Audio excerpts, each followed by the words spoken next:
invito a abrir sus Biblias en Hebreos capítulo 9, del versículo número 16 al versículo número 28.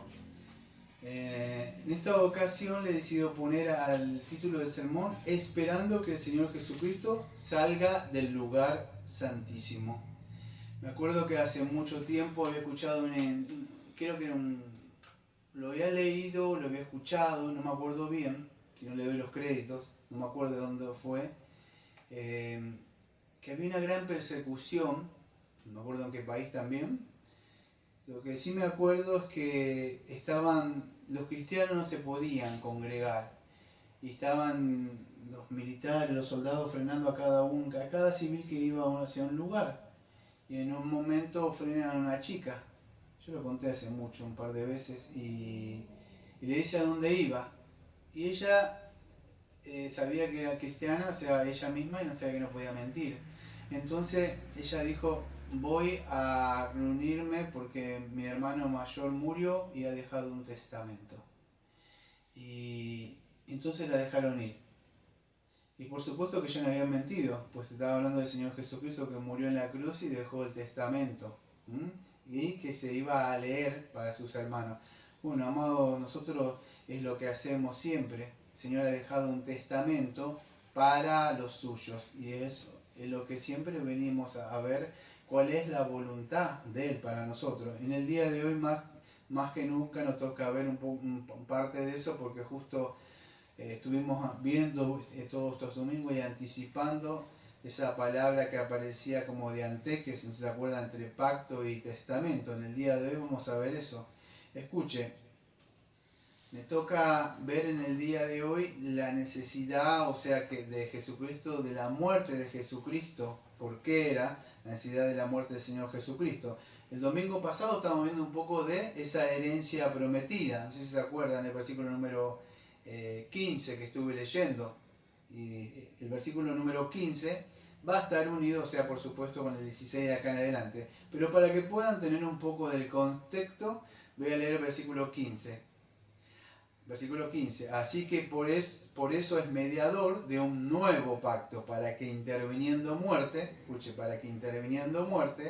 para la remisión de las transgresiones que había bajo el primer pacto, los llamados reciban la promesa de la herencia eterna. Escuche, esto ya lo consideramos el domingo pasado, pero está un poco unido con esto, o sea, esta remisión de las transgresiones que había en el primer pacto, que dice acá en el versículo 15, ¿qué son esos llamados? Los llamados, o sea, por medio del Evangelio, reciban ¿qué? Estuvimos viendo el domingo pasado, la promesa, bien la promesa de la herencia eterna, o sea que esa salvación eterna. Ahora, para recibir esta promesa, ¿qué es necesario? Mire, vamos a hacer una cosa, voy a empezar a leer del versículo 16 en adelante para que puedan entender un poco el contexto, después lo voy a explicar.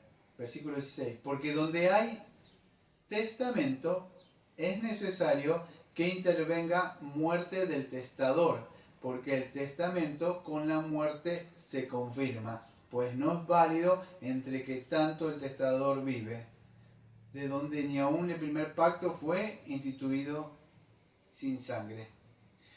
Bueno, escuche, la necesidad de la muerte del Señor Jesucristo.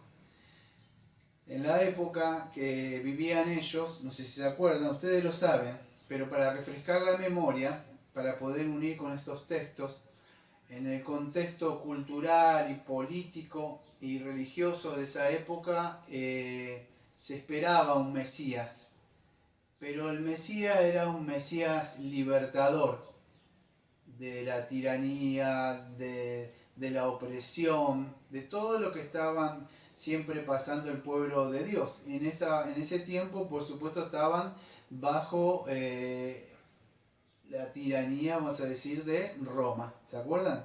Entonces, ¿qué esperaban ellos? Bueno, esperaban un libertador que entrara en un caballo blanco, los libertara. No esperaban a alguien que entrara en un burrito.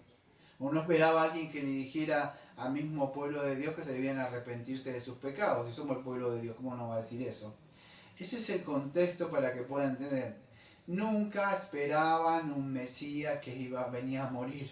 Eso no entraba en la cabeza de ellos. No podían entrar un Mesías que iba a morir.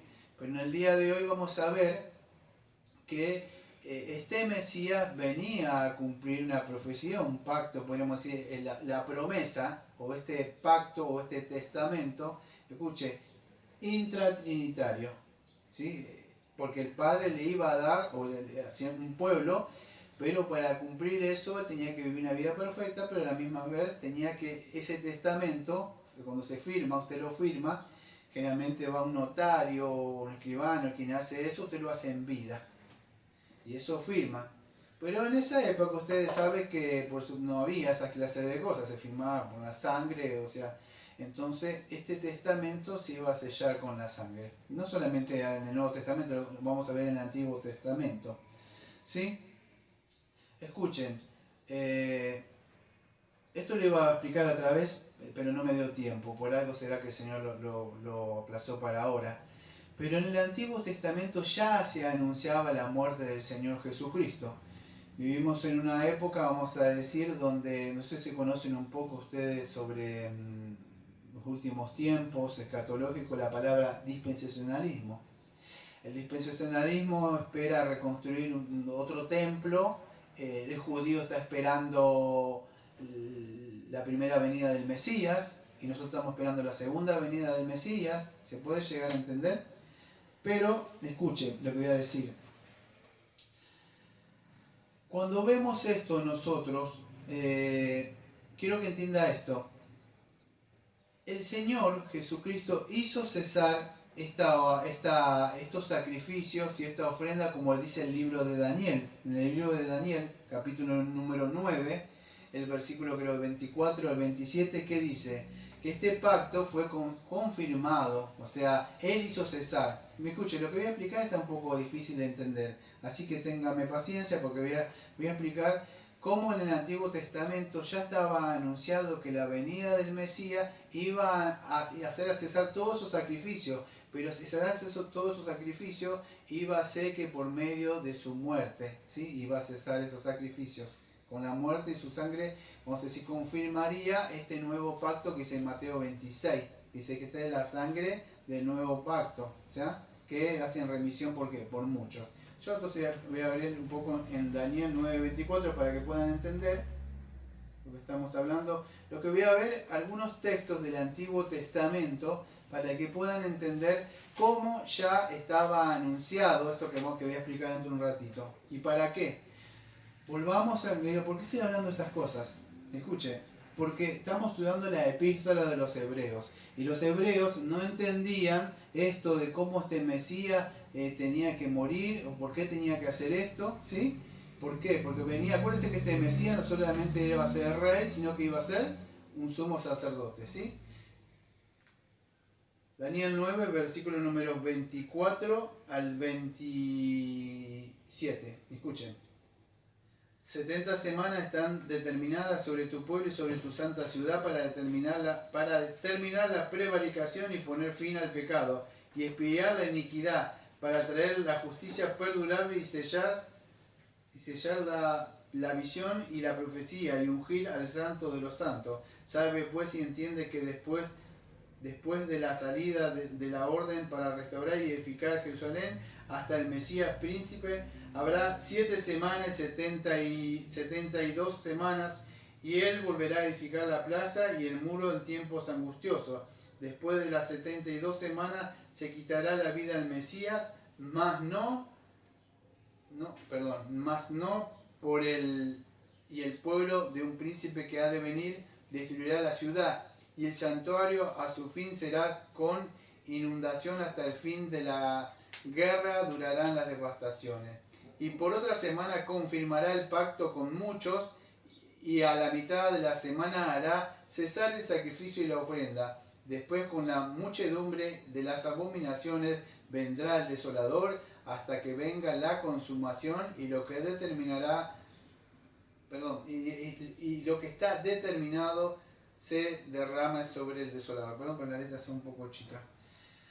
Entonces, ¿por qué leí esto, amado? Porque cuando vemos esto y leemos en la época, o sea, actual, vemos que el dispensacionalismo O sea, está esperando, vamos a decir, no como el judío, pero cree que ahí se va a construir otro templo de nuevo.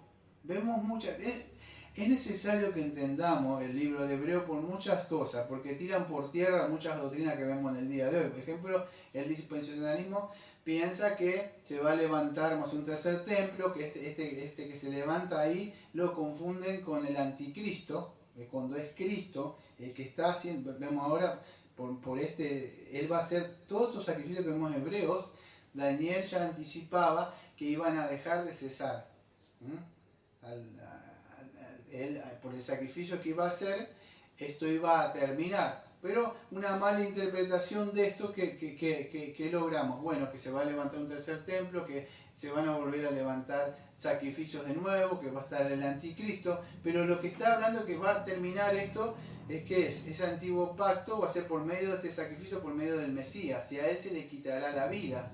O sea, lo que quiero que vean que ya el Antiguo Testamento Daniel anticipaba. En el Nuevo Testamento que vemos, vez tras vez, mientras iba camino, él le decía a los apóstoles que iba a morir. Yo decía, no, ¿cómo?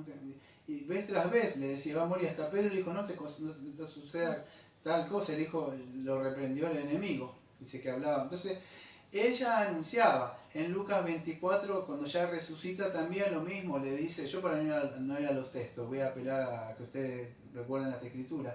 En Lucas 24 se acuerda camino a Maús, le dice que todas estas cosas estaban tan necios hoy, ¿sabéis? Que estaba anunciado que que el Mesías debía morir y después debía resucitar. ¿Se acuerda más o menos así? Palabras más, palabras menos. Le dice eso. Ustedes tenían que saber estas cosas. Él le anunciaba estas cosas que iban a suceder. Vez tras vez. Amado, estaba anunciado. ¿Por qué? Porque sin derramamiento de sangre no hay remisión de pecados. Entonces este Mesías lo que venía a hacer eso es, amado, venía a morir. ¿Sí? Venía a vivir una vida santa, pero también venía a morir. El Antiguo Testamento anunciaba la muerte del Mesías. Él venía a hacer cesar esos sacrificios. La otra vez vimos en Hebreos 9, versículo 9, del 9 al 12, que dice así: lo cual es símbolo para el tiempo presente, según el cual se presenta ofrenda y sacrificio que no pueden hacer perfecto. En cuanto a la conciencia y la que practica este culto, ya que consiste solo de comida y bebida y diversas abluciones y ordenanzas acerca de la carne impuesta hasta el tiempo de la reforma las cosas. Pero estando ya presente Cristo, sumo sacerdote de los bienes venideros, y por el más amplio y perfecto tabernáculo, no hecho de manos, es decir, no de esta creación, y no por sangre de machos, cabríos y becerros, sino por su propia sangre, entró una vez y para siempre en el lugar santísimo, habiendo obtenido la eterna redención. Entonces vemos, amados, que este pacto fue confirmado, o sea, para muchos, con la sangre de ¿qué? Del Señor Jesucristo, esa sangre, ese pacto intratrinitario que hizo con el Padre, ¿no? Y todos estos sacrificios, amados, que estaban en el Antiguo Testamento, ya estaban anunciados por Daniel y otros que iban a terminar. Volvamos a ver, ¿por qué está explicando esto? Porque todos estos hebreos debían entender que estas cosas iban a cesar. Todos esos rituales que estaban de simple comidas, bebidas, lavamiento, abluciones con agua, todo eso eran carentes de toda efectividad hasta cuando venía el tiempo de la venida del Señor Jesucristo. Entonces vimos el texto de Daniel, donde vemos que esto iba a cesar. Entonces vemos que no tiene sentido lo que dice el dispensacionalismo en las iglesias actuales. No tiene sentido lo que dice la herejía de la misa, que vez tras vez ellos dicen, no, este es el cuerpo de Cristo y levanta, amado. Si eso fuera recordar el sacrificio de Cristo, fíjese, el verdadero, si ellos dicen, no, esto es lo que representa a Cristo, bueno, yo le digo cómo tendría que hacer. Ese cura tendría que agarrar un cordero, derramar sangre para que se haga lo que él dice que es eso, de verdad. Pero no es así, ni siquiera esa hostia ni nada de esas cosas que dicen ellos es así, porque el verdadero, por eso que es falso todo eso. No, tendrían que hacer tal como se hizo así, un templo en el lugar, matar un animalito, pero no es así, amado.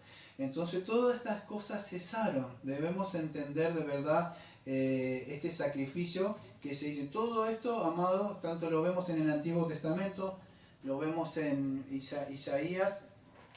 Yo iba a leer el Isaías 53:12, pero lo que quiero que entiendan, poner en su mente que todo esto del Antiguo Testamento anunciaba la venida de un Mesías que iba a morir, que iba a dejar un testamento. ¿Para qué? Para muchos. ¿Por qué? Escuche, mire, a ver cómo le puedo explicar.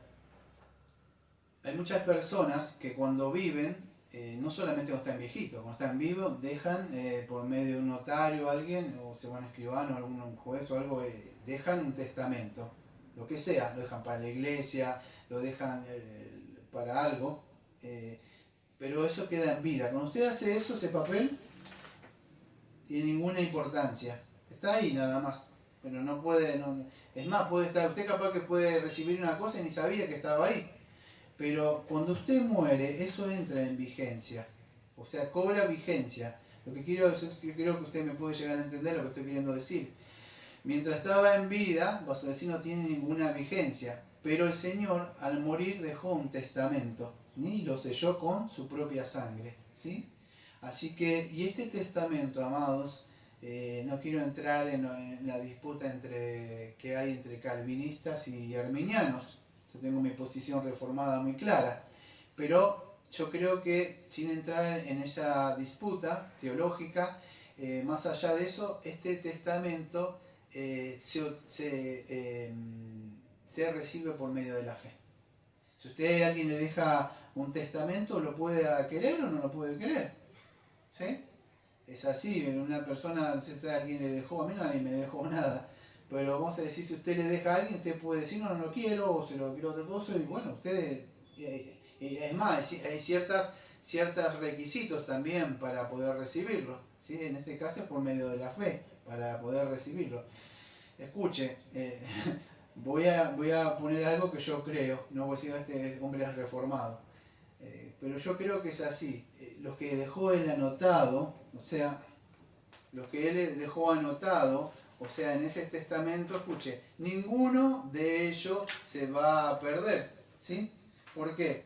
Porque todo eso, vamos a decir, en su tiempo debido van a ser llamados. No quiero entrar en la doctrina, vamos a decir, de la elección, pero usted cuando ve Isaías 53, vamos a ver, y también Isaías 53 anuncia la muerte de este Mesías, que iba a morir, también ve eso. En el versículo 12 creo que dice que llevará por muchos, si no me equivoco, la palabra. Por tanto yo daré, sí, por muchos. Escuche, ya en el Antiguo Testamento estaba anunciado esto, esta muerte. Lo vuelvo a repetir, ¿por qué leo Daniel? ¿Por qué leo Isaías 53 ahora? Porque todo esto anunciaba la muerte de este Mesías que iba a morir y iba a hacer cesar todas estas cosas. Pero ellos tenían, a ver, lo vamos a traer en la época de ahora. ¿Para qué vino Jesucristo? El Mesías, no para prosperar, solucionar tu matrimonio, para hacerte sanidad sobre esa enfermedad. ¿Ven? Lo mismo, tenían una visión errada porque vino Cristo. ¿No? Ellos tenían otra visión de que venía Jesucristo, pero en el Antiguo Testamento ya anunciaba para qué venía el Mesías. Isaías 53. Versículo 1 voy a empezar. Ténganme paciencia porque lo tengo que leer todo. Pero tengan en mente esto. Tengan en mente que ya el Antiguo Testamento anunciaba la venida del Mesías para un fin. ¿Quién ha creído a nuestro anuncio y sobre quién se ha manifestado el brazo del Señor? Subirá cual renuevo delante de él, y como a raíz de la tierra seca no hay parecer en él, ni hermosura le veremos, mas sin atractivo para que le deseemos. Despreciado y desechado entre los hombres, varón de dolores, experimentado en quebranto, y como que escondimos de él, el rostro fue menospreciado y no lo estimamos. Ciertamente llevó él nuestras enfermedades y sufrió nuestros dolores, y nosotros le tuvimos por azotados, por herido de Dios y abatido. Mas él herido fue por nuestras rebeliones, molido por nuestros pecados. El castigo de nuestra paz fue sobre él, y por su llaga fuimos todos curados. Todos nosotros nos descarriamos como ovejas, cada cual se apartó por su camino, mas el Señor cargó en el pecado de todos nosotros. Angustiado Él, y afligido, no abrió su boca. Como cordero fue llevado al matadero, y como oveja delante de sus trasquiladores enmudeció y no abrió su boca. Por cárcel y por juicio fue quitado, y su generación, ¿quién lo contará? Porque fue cortado de la tierra de los vivientes, y por la rebelión de mi pueblo fue herido. Y se dispuso sobre los impíos su sepultura, mas con los ricos fue en su muerte, aunque nunca hizo maldad, ni hubo engaño en su boca. Con todo eso, el Señor quiso quebrantarlo, sujetándole a padecimiento, cuando haya puesto su vida en expiación por el pecado. Verá linaje y volverá y vivirá por largos días, y la voluntad del Señor será en su mano prosperada. Verá el fruto de la aflicción de su alma, y quedará satisfecho. Por su conocimiento justificará mi siervo justo a muchos, y llevará las iniquidades de ellos. Por tanto, yo le daré parte con los grandes, y con los fuertes repartirá despojo, por cuanto derramó su vida hasta la muerte, y fue contado con los pecadores, habiendo llevado el pecado de muchos y orado por los transgresores. Amados, entonces cuando vemos el Antiguo Testamento, en Isaías, incluso 53 y otros textos, vemos, amados, que este Mesías que iba a venir, que iba a enviar el Señor, iba a sufrir, tenía una misión, amado, que cumplir. ¿Y cuál era? Bueno, los mismos lo iban a desechar. Era llevar el pecado de muchos. Él iba a ser azotado, él iba a ser golpeado, pero su misión, ¿cuál era, amados? Bueno, venía a morir, venía a hacer cesar, vamos a decir, esa transgresión que en el primer pacto fue violada por el hombre. Eso es. Ahora había una herencia prometida, el padre dijo que le iba a dar una herencia, ¿sí? Pero para recibir esa herencia tenía que hacer algo, tenía que cumplir el pacto con el padre que había prometido. Hay una herencia prometida para nosotros, que vemos en el versículo número 15, ¿sí? Y hay un testamento, ¿sí? Pero para que se pueda recibir eso, ¿qué hay? Él debía morir, él debía cumplir algo que el Padre le había prometido a él. Entonces, para eso se necesita, ¿qué? La muerte del testador. Estaba ya anunciado en el Antiguo Testamento la muerte de él. Ahora, escuche, el judío esperaba que una herencia, ¿qué? Terrenal, como muchos de estos de acá esperan herencias terrenales, queremos cosas ahora, y decretan. No, muchos de estos y muchos amados que conocemos en la historia de la iglesia, de alguna forma, escuchen, no me malinterprete, por favor, se negaron a muchas cosas terrenales con tal de tener esta herencia celestial. Amén. Fue así. Yo nunca estoy diciendo, no, usted deje, viva como un perdiosero, póngase cenizas y viva ahí. No estoy diciendo eso, amados.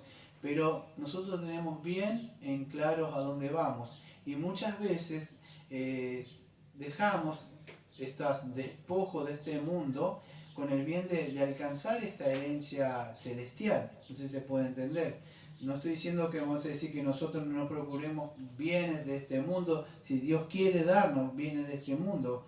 Pero el Señor Jesucristo vino a morir por nuestros pecados, a remitirnos nuestros pecados, o sea, perdonar nuestros pecados. Entonces, teniendo esto en mente, podemos entender lo que dice el versículo 16 y 17, porque donde hay testamento es necesario que intervenga la muerte del testador, porque el testamento con la muerte se confirma, pues no es válido entre tanto que el testador vive. ¿De dónde? Bueno, ahora vamos a explicar el versículo 16 en adelante, ¿sí? Entonces, se anunciaba ya en el Antiguo Testamento que este Mesías que iba a venir iba a morir, ¿sí? Y iba a dejar este testamento, o sea, ¿para qué? Para que todos aquellos que crean en Él puedan tener vida eterna, ¿sí? Entonces, un testamento siempre que para poder cumplirse, o sea, ¿qué exige? Bueno, la muerte del testador, de aquel que deja, y las condiciones para que esa persona herede en ese testamento. En el Antiguo Testamento, ahora vamos a ver que estas personas en Éxodo 24, sí, en ese antiguo pacto, ellos se comprometieron con el Señor, ahora vamos en Éxodo 24, pero no pudieron cumplir. Pero este pacto que estamos viendo, el pacto de gracia, fue con el Padre. Es un pacto que estaba con el Padre. El Padre le dijo que si él cumplía estas cosas, él vivía una vida santa en representación de nosotros, el mediador, el segundo Adán, una vida justa y santa. Y no solo eso, que debía morir. Dijo, vas a vivir, yo voy a vivir una vida santa. Voy a tomar un cuerpo en representación de ellos. Por más que viniera Satanás, eligiera por estas personas, vas a morir. Él debía vivir una vida justa, amados, por nosotros. Pero no solo eso también, la ley demandaba la muerte, la paga. Entonces él también tenía que pagar, voy a dar mi vida. O sea, nadie me la quita, sino yo la ofrezco. A mí nadie me va a quitar la vida como esos animalitos que lo tienen que agarrar y matar así. No, yo voy a entregar mi vida por amor. Y entonces, pero si cumplía esto y sellaba con su sangre, iba a dejar un testamento. Iba a estar cumplido. Por eso él dijo, miró y dijo, Tetelestai, todo está cumplido ya. Ya he obtenido la herencia para ellos. Muero y dejo, es como un padre o un hijo, un marido, alguien muere y deja una herencia. Él puede morir si Tetelestai, está cumplido. La persona puede obtener esto, pero necesita morir la persona para eso. Eso vino a ser Cristo. O tú, ahora no se puede entender. Esa promesa de la herencia eterna se puede cobrar solamente cuando Él muere. Ahora, ¿cómo recibían esa herencia en el Antiguo Testamento? Bueno, ustedes saben, de una forma retroactiva, ejerciendo fe en esa gracia venidera, nosotros en aquel que vino. Pero eso así de sencillo, lo que aparece en esos versículos 16 y 17, es algo sencillo de entender. Tenía que morir, ¿sí? Entonces, ¿se puede entender eso? Aunque aparece pacto a veces, ahí en esta palabra aparece testamento. Es la misma palabra, pero aparece pacto como testamento. Acá no es un convenio, ¿sí?, entre dos personas que se ponen de acuerdo, ya lo vimos, un trabajo, un matrimonio, un acuerdo, y ambas partes deben cumplir esto si no se rompe el contrato que se hace entre ambas partes. Acá no es esto, esta es la palabra testamento, ¿sí? Esta palabra es diferente. O sea, solamente se requiere una de las partes. En este caso, por el testador. Usted no hace nada. Cuando usted recibe un testamento, capaz que ni se cuenta se dio que estaba ahí. ¿Hizo algo para recibir eso? No, la persona le pone por poner, nada más. Usted por ahí se da cuenta el último momento y dice, ¿recibiste? Yo no sabía. Bueno, sucede así, usted no hace nada para recibir. En el Antiguo Testamento, que vamos a ver ahora, sí, ellos se comprometieron. En el Nuevo Testamento no. Cuando vemos en Lucas 22, versículo 20 y Mateo 26, versículo 28, vemos que no, que en este caso el que hizo la obra fue el Señor Jesucristo. Y Él dejó una herencia para aquellos que quieran creer por fe. Lucas 22, versículo 20, antes de ir a Éxodo 24, dice así, esta es la copa, es del nuevo pacto, o sea, convenio o testamento. Esta es la copa del Nuevo Testamento o la copa del nuevo convenio, si quiere decirlo, ¿sí? En mi sangre, que por vosotros se derrama. En Mateo 26, versículo 28 dice algo parecido. Porque esto es mi sangre del nuevo pacto, si quiere decir, nuevo pacto, nuevo testamento, sí, qué cosa, que por muchos es derramada para remisión de los pecados. Ahora, teniendo en cuenta que lo que trataba de forzarme, para que puedan entender, esta copa, o sea, el cuerpo de que va a ser derramada, o sea, por la sangre, se tiene que cumplir, pero tiene un propósito, la sangre de Cristo. ¿Por qué la sangre de Cristo? Me cubro con la sangre de Cristo. Allá afuera, demonio. Me cubro con la sangre. Yo conocí a una persona que cada vez se cubría con la sangre de Cristo. ¿Ustedes también? No sé si se acuerdan más o menos, pero todo se cubría con la sangre de Cristo. No, amado. La sangre de Cristo tiene un propósito, que es derramada para la remisión de los pecados, perdón de los pecados, de todas esas transgresiones. Solamente es por medio de la sangre. Ahora, ¿por qué está explicando esto? Dirá usted.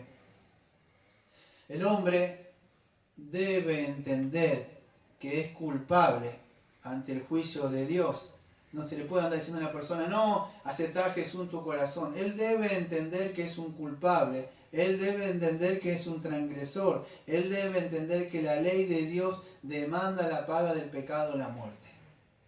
Alguien tiene que morir. Dios está airado. No está buscando a alguien que le acepte, pobrecito a Jesús en tu corazón. Él está airado con el pecador. Si él no ve eso, la ley demanda sangre. La ley demanda muerte. Y si no hay muerte, no hay perdón de pecados. A menos que alguien muera en su lugar para que usted tenga vida. Si eso fuera posible, entonces sí, usted tendría vida. Alguien que muera en su lugar, si fuera posible eso. Ustedes saben, cuando hablamos de la justificación, cómo el Señor soluciona eso de la justicia de Él, la santidad de Él. O sea, por medio del Señor Jesucristo, ¿no? Entonces sabemos que esa paga de ese pecado, ¿cómo se solucionó? Bueno, con la muerte de Cristo. Y ahí es donde nosotros recibimos esa herencia del perdón de pecado, ¿sí? Pero fíjese lo que sigue diciendo en el versículo 17 en adelante. Porque el testamento con la sangre se confirma, pues no es válido entre tanto que el testador vive. Claro, tiene que morir para que pueda confirmarse, usted pueda cobrar, vamos a decir, esa herencia. Y él tuvo que morir, si no... Y dígame una cosa, porque ponga a pensar esto. El Señor, porque yo me pongo a pensar, yo le voy a contar algo que yo pienso. El Señor es perfecto, no sé, si no peca nunca. Y si no peca nunca, yo me ponía a pensar cuando era joven, entonces no moría nunca. Diga, tendría que entregar su vida, porque como si no tenía pecado él, eran cosas que yo pensaba que era joven, entonces él tenía que entregar su vida para morir, si no, como la muerte iba a tener sobre él si no había pecado. No, es cosa que yo pensaba. Está perfecto, la muerte no tiene nada, no está el pecado dentro. ¿Por qué morimos nosotros? Porque tenemos el pecado. Pero si no puede matar, tiene que entregar su vida. Eso es entregar la vida. Cosas que yo pensaba que no joven, ¿no? O sea, el Señor sabrá si estaba en lo cierto, pero yo digo, si él no tiene pecado, Señor, no lo puede matar, va a tener que entregar su vida en amor por nosotros. ¿Quién hace eso? O sea, entonces es así, amado. Versículo 20, escuche, vamos a ir al versículo 18 en adelante. De donde ni aun el primer pacto fue instituido sin sangre, porque habiendo anunciado Moisés todos los mandamientos de la ley a todo el pueblo, tomó la sangre de los becerros y de los machos cabríos con agua y lana escarlata y hisopo, y roció el mismo libro también a todo el pueblo, diciendo, esta es la sangre del pacto que Dios os ha mandado. Y además de esto, roció también con la sangre del tabernáculo y todos los vasos del ministerio, y casi todo es purificado según la ley, con sangre y sin derramamiento de sangre no se hace remisión. No hay remisión de pecados sin derramamiento de sangre. Para esto yo tendría que ir a Éxodo 24, en los versículos, creo que son los primeros versículos. Entonces, ¿se acuerda cuando estuvimos viendo un poco de teología pactual? Éxodo 24, versículo número 1. Voy a leer los primeros versículos, nomás escuche. Éxodo 24. Dijo el Señor a Moisés, sube ante mí tú y Aarón, y Nadab, y Abiú, y 70 de los ancianos de Israel, y os inclinaré desde lejos. Pero Moisés no se acercará al Señor, y ellos no se acercarán. Perdón, y Moisés solo se acercará al Señor, y ellos no se acercarán, ni suba el pueblo con él. Y Moisés vino y contó al pueblo todas las palabras del Señor y todas las leyes, y todo el pueblo respondió a una voz, escuche, y dijo, escuche lo que dijeron, haremos todas las palabras que el Señor ha dicho. Acá está la palabra pacto. ¿Qué significa? Compromiso. Cuando usted dice, se compromete tal horario, sí. Usted cuando va y se quiere casar con él y dice, bueno, amarás a esta persona, será fiel ahora, esto y aquello. Es un pacto que se hace, ¿sí? Usted se compromete con eso. Esto es pacto, o sea, de igual a igual, a menos que uno quiebre eso. Entonces así, acá el pueblo comprometiéndose, ¿sí? Y Moisés escribió todas las palabras del Señor, y levantándose de mañana edificó un altar al pie del monte, y 12 columnas según las 12 tribus de Israel. Y envió a jóvenes de los hijos de Israel, los cuales ofrecieron holocaustos y becerros como sacrificio de paz al Señor. Y Moisés tomó la mitad, acá viene lo que está leyendo el escritor de Hebreos. Y Moisés tomó la mitad de la sangre y puso en tazones y esparció la otra mitad de la sangre sobre el altar. Y tomó el libro del pacto y lo leyó y hay oídos del pueblo, el cual dijo: haremos todas las cosas que el Señor ha dicho y obedeceremos. Entonces Moisés, escuche, tomó la sangre y roció sobre el pueblo y dijo: he aquí la sangre del pacto que el Señor ha hecho con vosotros sobre estas cosas. ¿Sí? Escuchen, acá vemos como el pueblo se compromete con el Señor. ¿Sí?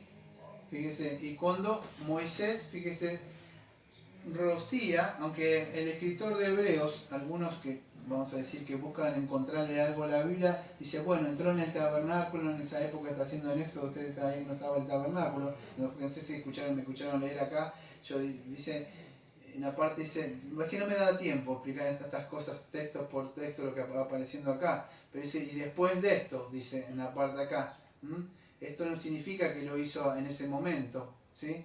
Esto no me da tiempo de explicarle todo esto que es del 16, pero quiero que entienda, hay personas que empiezan a decir que cuando hizo esto Moisés no estaba el tabernáculo ahí, ¿sí?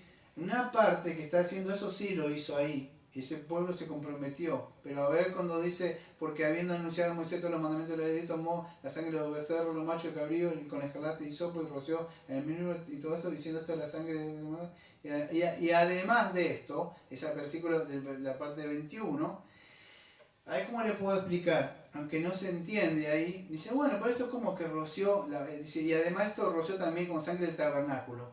En Éxodo no estaba todavía esas cosas, no se había elegido, entonces como que está mintiendo, no es así. Además de esto significa, o después, mucho después de esto, no sé si se puede llegar a entender, siendo tiempo después de esto, después que hizo esto, tiempo después de esto, hizo eso también en el tabernáculo, pero no es, porque quizás algún día cuando empiecen a crecer, en el sentido, ahora sí lo escucho al pastor, pero cuando ustedes quieran crecer, sea más grande y quiero indagar la escritura, van a encontrar que uno dice, mira acá dice además de esto, roció, pero usted se va a Éxodo, dice, cuando usted quiera crecer y buscar bien, no escucharme solamente a mí, buscar, así en los textos y va, pero no dice acá que roció el tabernáculo, ¿cómo? ¿Y por qué se contradice el hebreo? No, además de esto significa después de esto, después de hacer esto, mucho más después de esto, y también hizo eso. ¿Se puede entender? Sí, sí. Pero no es que se está contradiciendo porque hay muchos, esos críticos de la Biblia, perdón, están molestando las moscas, dicen que se contradice la Biblia, no es así. Entonces todo era purificado según la ley con sangre, escuche, y sin derramamiento de sangre no se hace remisión, o sea, de pecado. ¿Por qué? ¿Por qué todo esto? Bueno, lo expliqué la otra vez, amado. El hombre debía entender que sin derramamiento de sangre no hay perdón de pecado. Entonces así como Dios les mostraba, vamos a decir, a estas personas que podían, la única forma de recibir esta herencia que vemos ahí, era por medio del sacrificio del Señor Jesucristo que quitaba, no cubría, sino que quitaba el pecado. Y en Éxodo 24 vemos que esto se selló con sangre. O sea, ahora ¿qué pasa? Ellos no pudieron cumplir esto. Porque dicen, ellos dijeron que iban a obedecer la palabra de Dios. Y ustedes saben en Éxodo 24 lo que había pasado del becerro, ¿sí? que sucede. Creo que en Josué 24:16, cuando él iba a morir, también ya habían entrado, creo que en la tierra en Canaán. Y acuérdense que él antes de morir dijo que él y su casa iban a obedecer al Señor. Y ellos dijo que sí, que iban a obedecer todas las palabras del Señor. ¿Sí? Creo que en Josué 24:24 lo mismo, dice lo mismo. ¿Sí? Que acuérdense, después muere Josué. De que es enterrado él, ¿y qué hizo el pueblo? Bueno, el pueblo volvió de nuevo a las mismas cosas. Los reyes, lo mismo, se levantaba uno, volvía a poner las cosas como el Señor mandaba, ¿y qué pasaba después? el pueblo volvía de nuevo a cometer las mismas cosas. Entonces lo que quiero decir es que nunca pudieron, por medio de la ley, nunca se puede. La ley solamente le mostraba su condición pecaminosa. Ahora, por eso el autor se está esforzando en mostrar que era necesario que el Señor Jesucristo cumpliera esto. Por eso fíjese, versículo número 23. Va a ser un contraste ahora entre el antiguo pacto. O creo que en esta parte va a ser más contraste que lo que hizo antes. No sé si fue la semana pasada, no me acuerdo la otra. Yo le entregué como un cosito, como un tratadito, algo así. Sí. Y escuche, yo voy a nombrar algunas cosas, algunas diferencias que hay ahí, que creo que lo nombré la otra vez. Del versículo número que estamos viendo, del versículo 23 en adelante, vamos a mostrar algunas diferencias. En el antiguo pacto, escuche, los sacrificios eran repetidos continuamente. ¿Por qué? Ustedes ya saben, porque los hombres tenían pecado, eso no quitaba el pecado. Pero en el nuevo pacto, ¿qué se hace? Un sacrificio y una vez. Y eso es efectivo por medio de Jesucristo. Estamos viendo los contrastes, ¿sí? En el antiguo pacto era por la sangre de ¿qué? La sangre de otros. Pero en el Nuevo Testamento es por la sangre propia del Señor Jesucristo. En el antiguo pacto que vemos que esa sangre cubría solamente el pecado. En el nuevo pacto que vemos quita el pecado, no es que lo cubre y el otro año hay que hacer otro sacrificio, esta vez, una sola vez, y ya Señor, yo no me acuerdo más de tus pecados. Fue sacado el pecado. En el antiguo pacto era para solamente el pueblo de Israel. En el nuevo pacto todos entramos. Imagínese si usted nacía en el antiguo pacto. ¿Sabía que solamente Israel? Si usted no pertenecía a Israel y usted era un gentil, ponga a pensar, ya me puse a pensar esta semana. Usted nacía en esa época, usted estaba perdido. No sé si se puso a pensar. Escuche, y esto es lo más bueno, que en el antiguo pacto él entraba, el sumo sacerdote, y ¿qué pasaba? Y automáticamente tenía que salir corriendo. Pero estamos en el nuevo pacto, amado, donde el sumo sacerdote ha entrado y nosotros estamos esperando que él salga del lugar santísimo. Aunque tú no creas, él entró en el lugar santísimo ahora en representación de nosotros, ¿sí? Y nosotros estamos esperando que el Señor salga. Ahora está intercediendo como entraban ellos a interceder en el Antiguo Testamento con la sangre, estaban intercediendo a favor del pueblo. Pero cuando el pueblo salía, que el pueblo decía, bien, decía, contento, porque un año más de cubrir el pecado. Ahora nosotros vamos a ver que el escritor de Hebreos dice que estamos como el pueblo esperando, anhelando, expectando la segunda venida, amados. Porque ya vino la primera venida, hizo esa expiación y esperamos a esa segunda venida, amados, para que venga. Entonces, amados, vemos que hay un sacrificio, amados, que Él ha llevado una vez y para siempre. Vemos ese sumo sacerdote y ellos no podían ver más allá que las cosas materiales. O sea, se enfocaban solamente en esas cosas, sacrificios, y ya hacemos. Pero yo pertenecía durante años a Roma, amados. Y uno iba, escuchaba en la misa y se iba. Hoy vivimos muchos en estos lugares donde se escucha el sermón y la gente ya cumplió, me acuerdo así se decía, ya cumplió con el Señor. Y ya está. No, amado, no es así. Entonces debemos entender este sacrificio que hizo el Señor una vez y para siempre. El asunto es si usted ha heredado esta promesa, amados. Fíjese lo que dice 1 de Pedro 1, 3 al 5. Que estaba anunciado. Y Pedro lo explica. 1 de Pedro capítulo 1, versículo 3 al 5. Bendito el Dios y el Padre de nuestro Señor Jesucristo. Escuche, que según su gran misericordia nos hizo renacer para una esperanza viva por la resurrección de Jesucristo de los muertos. Y acá viene. ¿Para qué? Para una herencia incorruptible, incontaminada e inmarcesible, reservada en los cielos para nosotros, que sois guardados por medio del poder de Dios mediante la fe para alcanzar la salvación que está, escuche, preparada para ser manifestada en el tiempo postrero. Eso estamos esperando, que Él vuelva, que Él descienda de ese lugar donde fue.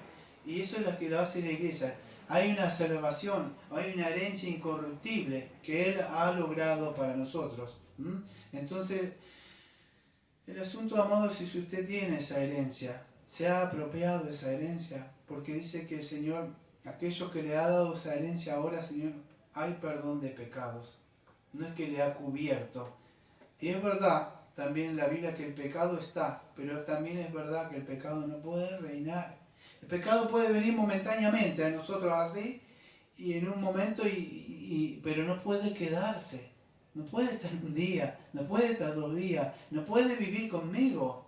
Me puede tomar un momento. El celo, la ira, el enojo, la envidia, la codicia, algo del pecado que quizás habitó en una época, pero no puede estar todo el día, porque dice que lo quitó, lo remitió, lo echó fuera. Era como ese animalito que se lo agarraba y se lo cargaba en él y se lo echaba afuera. Bueno, es así, él lo echó fuera, no tiene ningún poder. Amado, acá no tiene que estar usted hecho fuera, te reprendo, no, porque eso lo hizo el Señor Jesucristo en la cruz. Él nos ha regenerado, nos ha dado su espíritu. Eso es lo que es esa herencia que se promete en Jeremías y en Ezequiel. Del nuevo pacto os daré mi espíritu para que podáis andar en mis caminos. Entonces, fíjese, todo ese ritual que usted ve en la misa católica que se repite vez tras vez, amados, es una herejía. El sacrificio es una vez y para siempre, lo vamos a leer en el capítulo número 10. Ya este pacto fue confirmado por medio del Señor Jesucristo. Ahora tenemos una herencia que Él nos ha dejado. Ahora una herencia, ya lo dije, ¿cómo que usted se apropia de esa herencia? Por medio de la fe, ¿sí? Yo debo arrepentirme, no quiero ningún bien de este mundo. Me arrepiento de andar, yo quiero estos bienes celestiales. Es cuando usted se arrepiente de esas cosas, vanidades que este mundo ofrece, amado. ¿De qué le sirve, como puse ayer? Obtener, pues sí, diría ganar, pero obtener cosas de este mundo que no tienen sentido, amados.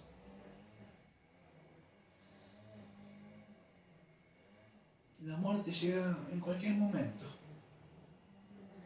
Hoy está con un ser querido y mañana no está. Se terminó. Gente que procura cosas, viene de este mundo, se afana. Y dirá, pero este es un hombre que parece un monje. No es así, amado. Si Dios da, da. Y si Dios no da, no da. No es que pero uno no tiene enfocadas las cosas en las cosas del mundo, del César. No tiene las cosas del Señor. Y es así, amado. Entonces uno debe dejar esas cosas. Tampoco vamos a vivir como ermitaños porque nosotros tenemos que comer.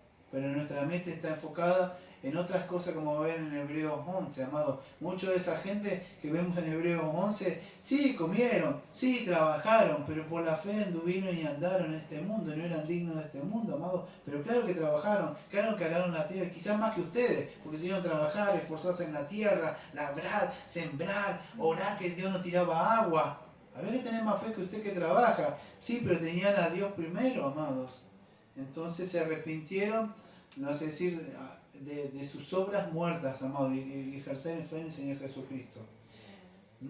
Y es así como nosotros, amados, somos rociados por la sangre del Señor Jesucristo, no como en el Antiguo Testamento. Fíjese que eran rociados, no sé, leyeron alguna vez, creo que Salmo 51, que dice, purifícame con hisopo, o sea, y seré limpio. No es que andaba un hombre ahí con un cosito que yo tengo por acá, que no lo puedo encontrar, con esos cositos que hace así, no es la palabra hisopo esa, ¿sí?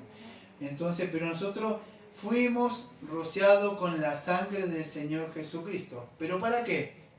Le dice la Biblia, para obedecer, amado, al Señor. Entonces vamos a seguir, el tiempo se me va acabando, vamos a seguir explicando con esto.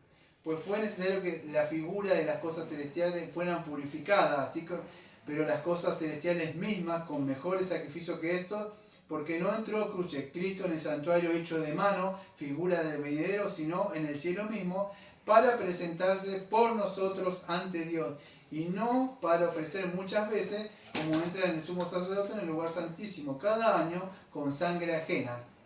De otra manera, le hubiera sido necesario padecer muchas veces desde el principio del mundo, pero ahora en la consumación de los siglos se presentó una vez y para siempre por el sacrificio de sí mismo para quitar del medio el pecado.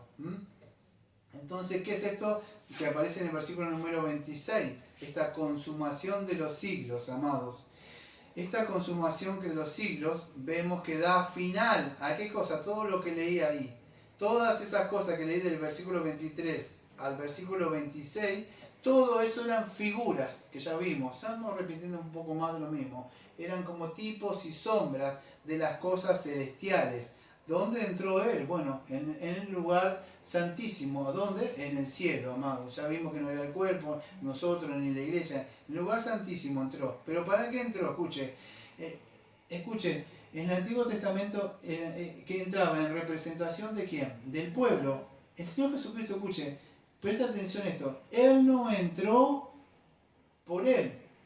El sumo sacerdote que hacía sacrificios por él, por su familia, por el pueblo, tenía que hacer todo lo que el Señor le mandaba. Pero fíjense, dice, para presentarse, versículo número 24, sino que en el cielo mismo para presentarse ahora por nosotros. Imagínense, ponga su nombre, el nombre de usted, ahí, que Él venga. ¿Usted imagina al Señor Jesucristo? ¿Tiene noción de eso? Que Él venga y digo, vengo en representación. Usted puede andar como antes, si Él está intercediendo por usted.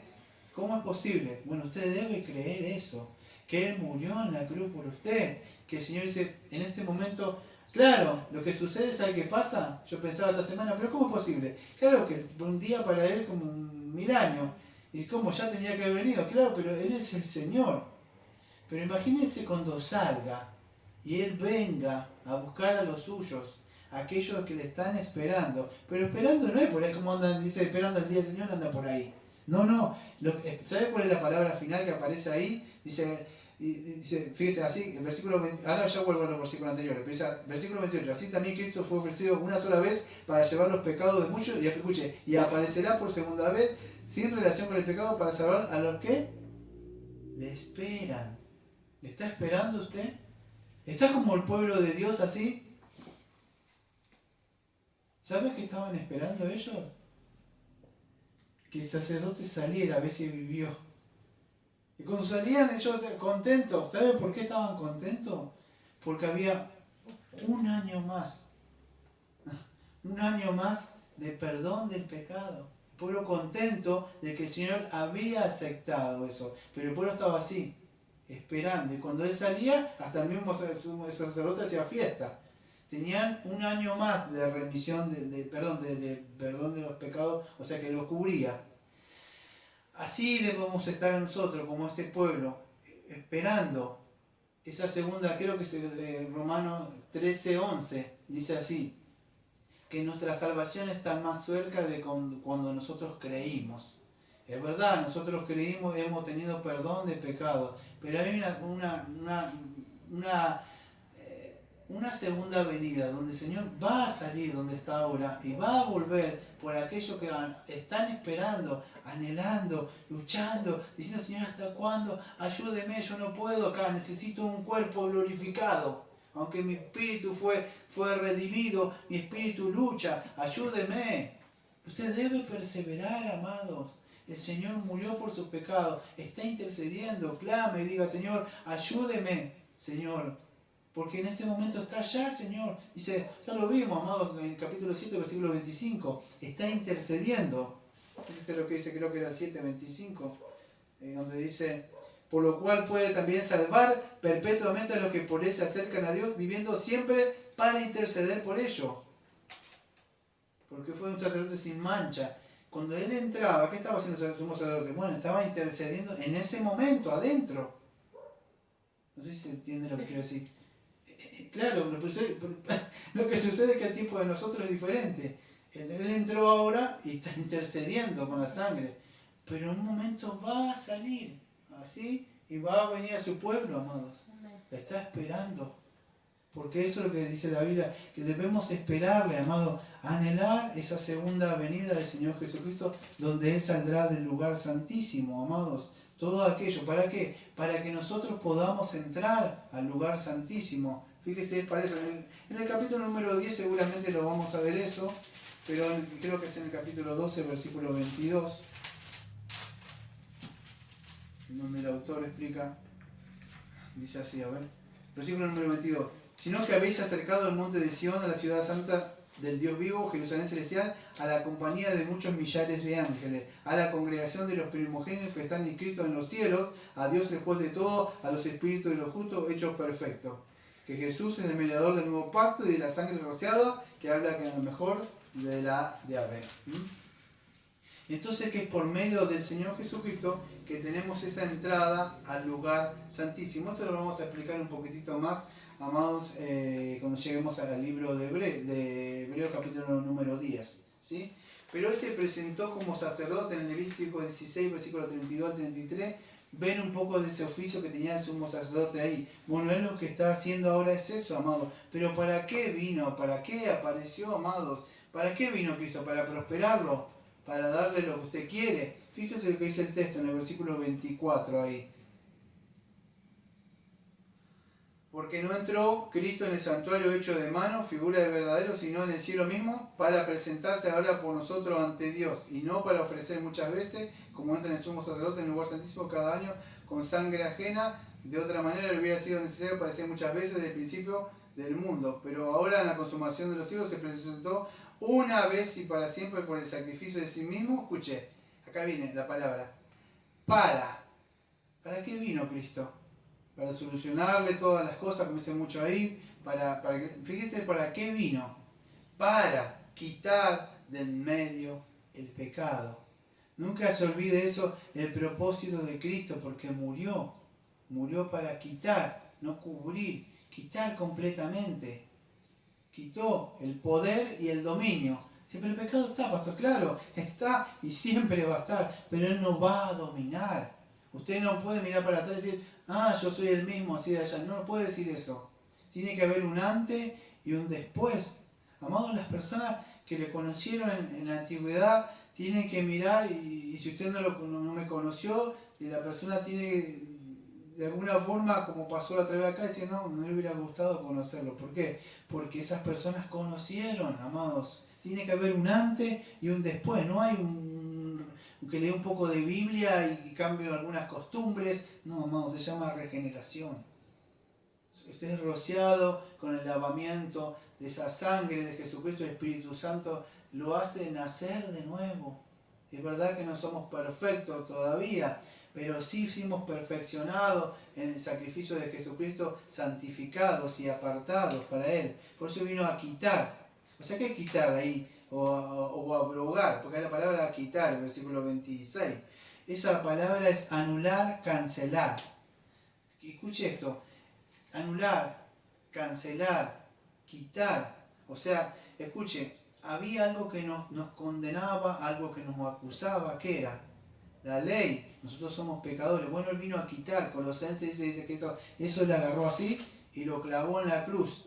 Dice, tetelestai, dijo, está cumplido esto. Él vino a quitar la deuda. El hombre debe entender que es un deudor. Es un transgresor ante Dios. Usted no tiene ninguna facultad. Por eso como dice, no, son tus hermanos. No, no son mis hermanos. Mientras usted no predique el verdadero evangelio, nunca va a ser mi hermano. Usted no puede decir que va a aceptar a Jesús en su corazón ahí y no entendió nunca lo que es la justificación, la ira de Dios, la santidad de Dios. Por eso sigue y vive como está. Y va a morir así, si sigue creyendo en ese falso evangelio. Y no cree en el verdadero evangelio porque no quiere venir a Cristo. Porque venir a Cristo significa dejar todo, padre, madre, hijo, casa, todo. Y si no hace usted eso, nunca va a ser un discípulo de Cristo. Vaya y coma, como ahora está viniendo la fiesta, y disfrute todo lo que pueda. Porque ciertamente se va a encontrar con Él. Porque ninguno que vaya a Cristo puede ir con esas cosas. Y nadie dice que usted deje de amar a esas personas, esas cosas. Es que no le puede amar más que a Cristo. Eso es el asunto. Si usted ama a Cristo, va a poder amar bien a esas personas, de verdad.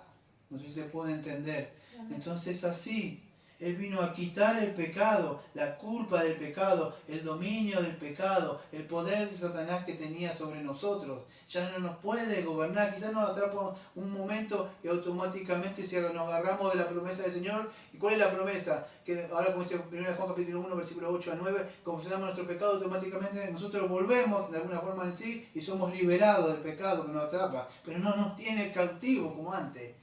Tenemos la llave de la promesa, me atrapó, me agarró el enojo, la llave del Señor, perdón, y automáticamente sale. Me enojó, ira, codicia, lo que sea, la promesa, el Señor, perdón de pecado, la sangre de Cristo.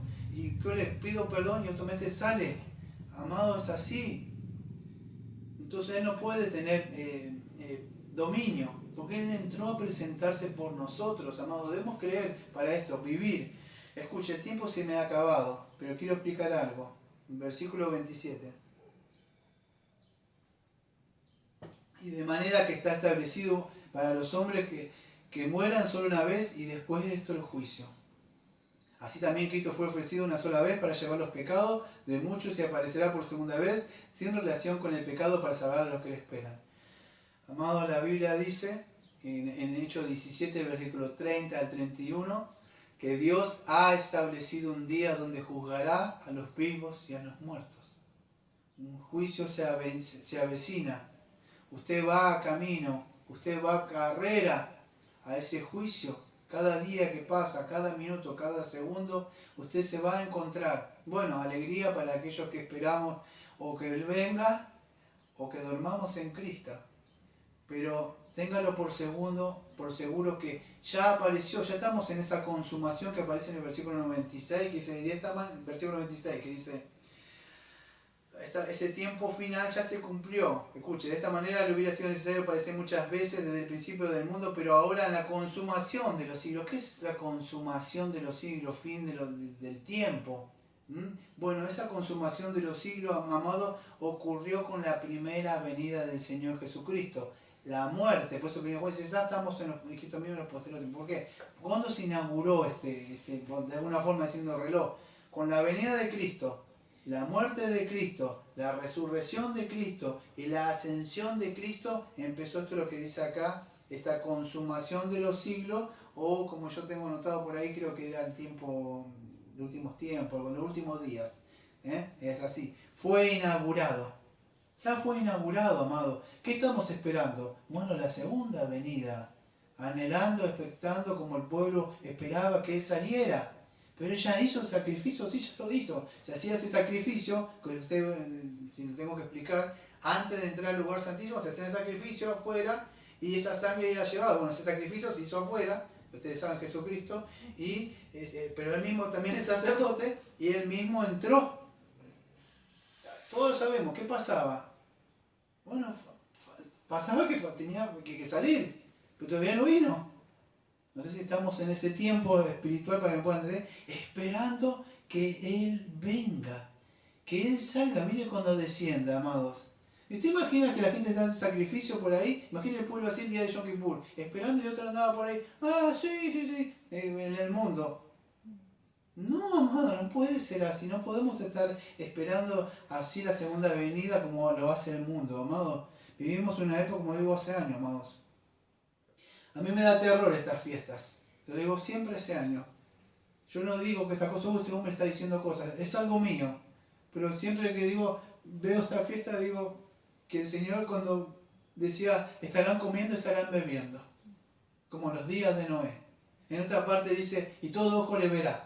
Claro, todas las noches están todos reunidos en esta fiesta, digo, y a mí me da terror, amado, esta fiesta donde la gente se preocupa a comer, que corren con sus tragos, cajones, guardando ahí para beber, todo puesto en su mente en esas cosas, amados. Ayer escuchaba un predicador que estaba en la calle hablando y decía, si la fiesta, si el 24 hubiera nacido Jesucristo, el mundo no estaría festejando así.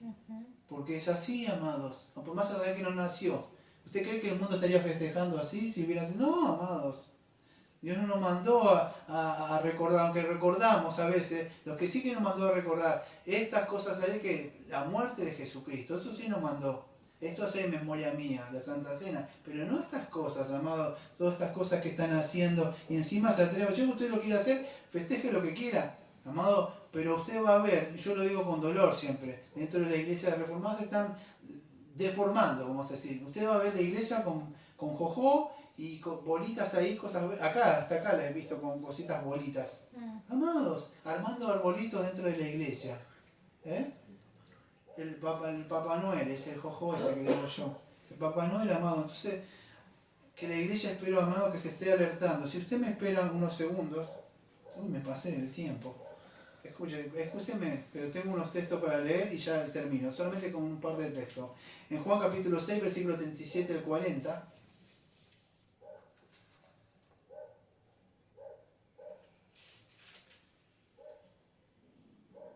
Juan capítulo 6, versículo 37 al 40. Dice así: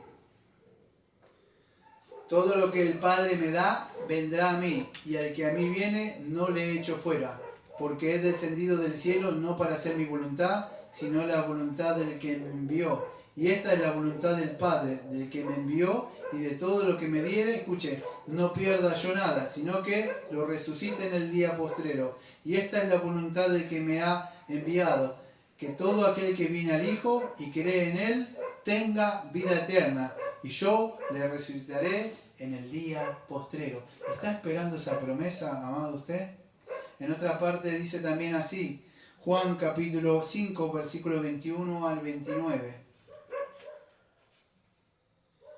Porque como el Padre levanta a los muertos y le da vida, así también el Hijo a los muertos le da vida. Y así también el Hijo a los que quiere da vida. Porque el Padre a nadie juzga, sino que todo juicio le dio al Hijo, para que todos honren al Hijo, como honran al Padre. Y el que no honra al Hijo, no honra al Padre que le envió. De cierto os digo, el que oye mi palabra y que cree el que me envió, tiene vida eterna. Y escuche, porque estábamos hablando de un juicio recién. Y no vendrá a condenación, mas ha pasado de muerte a vida. De cierto os digo, viene la hora, y ahora es, cuando los muertos oirán la voz del Hijo de Dios, y los que oyeren vivirán. Porque como el Padre tiene vida en sí mismo, así también ha dado al Hijo el tener vida en sí mismo, y también le dio potestad de hacer juicio, para cuando Él es el Hijo del Hombre. No os maravilléis de esto, porque vendrá la hora cuando todos los que están en los sepulcros oirán su voz, y los que hicieron lo bueno saldrán a resurrección de vida, mas los que hicieron lo malo a resurrección de condenación. Amado, no se olvide, Hebreos 9:27, de manera que está establecido que los hombres mueran una sola vez y después el juicio. Amados, muchos han dormido en Jesucristo y otros no. No me da tiempo de explicar el libro de Daniel capítulo 12, donde unos se levantarán, amados, hacia asombrados para condenación y otro para gozo. Se viene un juicio, amado, se avecina un juicio. Aquellos que ya tenemos ese perdón de pecado, como Romanos capítulo 8, versículo 1, dice que ninguna condenación hay para los que están en Jesucristo, pero están. ¿Y qué pasa? Y no andan conforme a la carne. Voy a cerrar con este texto, amados. En Apocalipsis 22, versículos 12 al 21. Escuchen bien lo que voy a decir. Apocalipsis 22, versículos 12 al 21. ¿Está esperando usted la segunda venida de Cristo?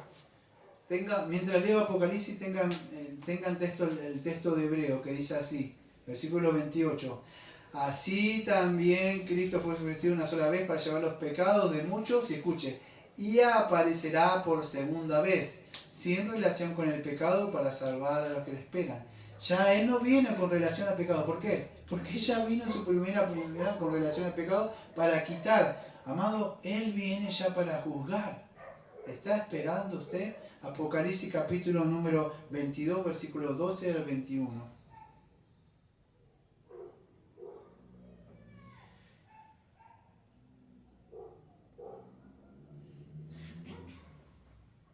Aquí yo vengo pronto, y mi galardón conmigo, para recompensar a cada uno según sea su obra. Yo soy el Alfa y el Omega, el principio y el fin, el principio y el último. Bienaventurados los que lavan sus ropas para tener derecho al árbol de la vida y para entrar por las puertas en la ciudad. Mas los perros estarán afuera, y los hechiceros, los fornicarios, los homicidas, los idólatras y todo aquel que ama y hace mentira. Yo, Jesús, he enviado mi ángel para dar testimonio de estas cosas en las iglesias. Yo soy la raíz, el linaje de David, la estrella resplandeciente de la mañana, y el espíritu y la esposa dicen, ven. Y el que oye diga, ven. Y el que tiene sed, venga. Y el que quiera, tome del agua de la vida gratuitamente. Yo testifico a todo aquel que oye las palabras de la profecía de este libro. Si alguno añadiere a estas cosas, Dios traerá sobre él las plagas que están escritas en este libro. Y si alguno quitare las palabras del libro de esta profecía, Dios quitará su parte del libro de la vida y de la santa ciudad y de las cosas que están escritas en este libro. El que da testimonio de estas cosas dice ciertamente, vengo en breve. Amén. Sí, ven Señor Jesús. La gracia de nuestro Señor Jesucristo sea con todos vosotros. Amén. Amén. Vamos a ver. Amado Padre, Señor, todo se ha cumplido, Señor, en la cruz. Hemos creído, Señor, hemos arrepentido, Señor, de nuestras vidas, Señor, por el poder de usted y su Santo Espíritu, Señor. Hemos ejercido fe en el Señor Jesucristo, Señor. Ahora estamos, Señor, como ese pueblo, nos hemos unido, Señor, a ese pueblo, Señor, esperando, Señor, afuera, Señor, en este mundo, Señor, acá, esperando esa segunda venida de su Hijo, donde, Señor, Él vendrá, Señor. Ahora tenemos la mirada, Señor, anhelante, expectante, Señor, a que hemos creído, Señor, sabiendo que Él está intercediendo continuamente, incluso cuando pecamos, Señor. Perdone, Señor, por mis pecados. Ayúdeme, Señor, con estos pecados que yo no puedo. Interceda por mí, Señor, porque su sangre, Señor, usted prometió que iba a quitar el poder del pecado. Iba a quitar ese poder del pecado, Señor, lo iba a clavar en la cruz. Yo creo por fe, Señor. Ayúdeme en la santificación, ayúdeme a mortificar todo lo que tengo que mortificar, Señor. Amado Padre, le pido por aquellos que están esperando y estamos esperando, Señor, esa segunda venida, Señor, donde su Hijo vendrá ya no en relación con el pecado, sino para salvar eternamente a aquellos que a todos le estamos esperando, Señor. Le pedimos todas estas cosas en el nombre de nuestro amado Señor Jesucristo y como siempre decimos, amén. Amén. Amén.